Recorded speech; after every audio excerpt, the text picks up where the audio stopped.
before I get into the video, I just want to say that Fatal Crowzi grips are now on the Grading Grip store, so go over there and cop yourself a pair.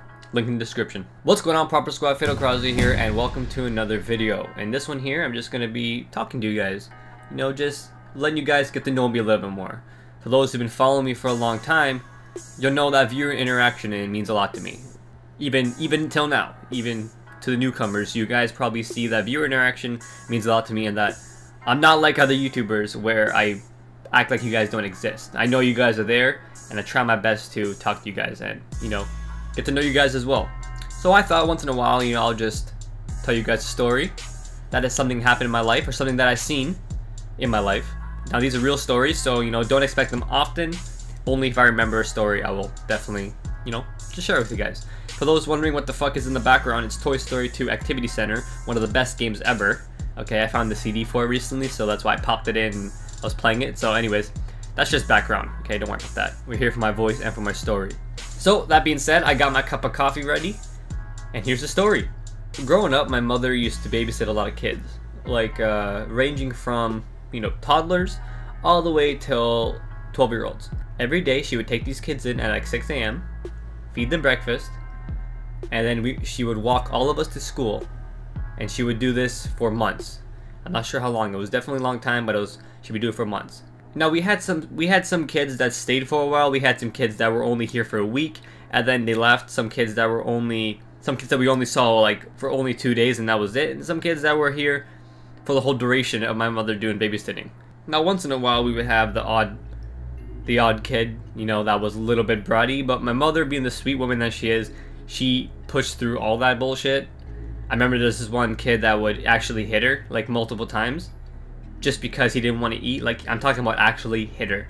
And, you know, seeing that as a kid, seeing your mother get hit by another kid, you just wanted to fucking right to that kid's face, you know what I mean? But I knew I couldn't do that because, you know, I didn't want my mother to get in trouble, so I knew my mother would handle it, and she did. Around the time when I was in grade 5, so 11 years old, this movie came out called Max Keeble.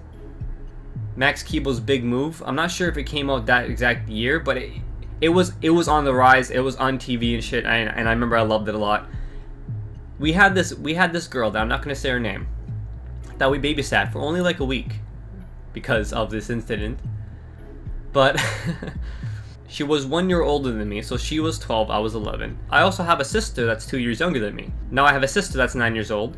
I'm 11, and this girl that, you know, was a newcomer was 12. Now I remember as a kid, she was fine. I remember specifically, she was nice looking. But at that age, you know, you weren't really into girls, so, you know, ew, yucky cooties type thing, you know? But I just remember she was fine. Now, like I said, Max Keeble was the movie that was on the rise at the time, so we were watching it a lot, and this girl was obsessed with that movie. I'm talking about every time after school when we were waiting for her parents to pick her up, she would pop that movie in, and we would be watching it. Now, not only watching it, but this girl also had a crush on me, and obviously I didn't know that yet because I was a kid, you know, I can't really take hints. But this girl had a major crush on me. She was way too developed for her age. Like, she was doing shit and thinking of shit that you shouldn't be thinking at the age of 12. And whenever she popped this movie in, she would make me roleplay as Max. She would roleplay as the blonde girl in the movie. And then, because, you know, my sister was around, she couldn't just shoo her away, so she just made her play as the bully. So my sister would get, like, no scenes. But Max Keeble, who I would play, and the blonde girl, who she would play, would get the most scenes. So we would reenact the whole movie, reenact all the scenes to the best we can. You know, me and my sister would just follow along what she said because she was older. So she would have me reenact the Max scenes, she would have my sister reenact the bully scenes, and there's only like 2 bully scenes in the movie. So, you know, my sister barely get any time. Most of the time she was just fucking upstairs with my mother, you know, waiting for her scene to start. In the meantime, I'm reenacting the Max scenes with her, so I'm there, you know, doing the whole scene where I'm dancing on top of the table with her. There's scenes in the movie where the girl kisses Max, and I didn't want that, so, you know, I was just like, let's pretend, you know, let's just pretend you kiss me. Because, like I said, again, I'm 11, she's 12, I'm all like, ew, cooties, you know, fuck off, type thing, right? So every day, we would reenact this fucking movie. Every day, I'm talking about every day after school, we would reenact this goddamn movie. Okay, this movie is scarred in my head, okay? One day my father came home with a movie called Eight-Legged Freaks. I was like, oh cool, a new movie. So I popped it in. Me, my sister, and the girl, we watched the movie. And she sat beside me and she straight up said in front of me and my sister that she has a huge crush on me. No shit, right? But I didn't know that. This was the first time hearing it. She's like, I have a huge crush on you. Do you like me back? You know, the whole, I like you, you like me? Do you like me? I like you type thing, right? And I was like, again, I was like, no. Right? I straight up told her no because, like I said, cooties, ew. You know, usually girls would take a hint. You know, you tell them no, you don't like them. Okay. This girl didn't take a hint. Alright? What she did next was what scarred this shit out of me. Alright? And my sister. Scarred her too. So, the next day, we were just hanging out, doing our Max Keeble bit. All three of us. And she says, Steven, that's me. She says, Steven, go around the wall, I got a surprise. And I'm like, what the hell? Alright, whatever. So I go around the wall, and I bring my sister with me. And then the girl goes, alright, Steven, turn the corner. You know, come back, and you can see the surprise. So I walk around the wall, and she's on the couch with her legs spread open. And she's tapping her fucking vagina in front of me. She's just tapping that shit. And she's like, do you like? And my sister turned the corner too, so my sister sees this too. I quickly cover her eyes. I'm still staring like, what the fuck are you doing, you know? Like, what the hell is this shit?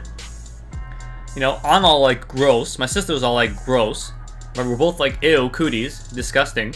My sister goes upstairs and goes, Mom, Mom. And then says the girl's name. The girl is touching her private part. My mom goes, what? She's, yeah, the girl's touching her private part in front of Steven. I'm telling you right now, okay? I never seen that girl since. I never seen her since. Obviously, obviously my mother told her mother, and then that's why we didn't babysit her anymore. But I never seen her since. When I got older, though, it was dying. I was dying to figure out what her name was, and I wanted to see how she turned out. You know what I mean? Like, a girl like that, at that age, you'd assume she turned out to be the biggest slut ever, right? That's what I thought too. I'm just like, I want to see what this girl, like, I want to see how this girl turned out. Because I remember her being, you know, attractive. Is she still attractive, or is she gross looking now? And is she a slut? So, for fucking years, man, I could never figure out her name. And I went through my mother's old babysitting book, and her name wasn't there. So I was doing Facebook searches, couldn't find her. Just recently, my sister, my parents, and I were out for dinner at Swiss Chalet. And I jokingly brought up the story to my mother and my father. I jokingly brought it up. I said, hey, you guys remember this? Did this happen? Type thing. And my mother and father started laughing. And my mom said, yes, it did happen. That's the reason why we didn't babysit her anymore, because I told her mother. So I was like, oh, okay, that makes sense. Well, turns out my sister remembered her name the whole time, because obviously, you know, it scarred her. Scarred her more than it scarred me. But my sister remembered her name, and she told me her name. I'm not going to say it, obviously, but she told me her name. So I searched her up on Facebook, and I fucking found her. I fucking found her finally. I found her on Facebook, and yes, she is fucking fine now. Fine. From what I saw, she has a boyfriend, and you know, she doesn't really look like a slut, you know, but she does have some pictures where she looks like a thought. I'm not gonna say she doesn't look like a thought, like some pictures she does. But I did what any other guy would do in my situation. I messaged her on Facebook, and I said, hey, you may not remember me, but my mother used to babysit you. I was wondering if you wanted to reenact Max Keeble again and tap your pussy for me. Feel the same moment.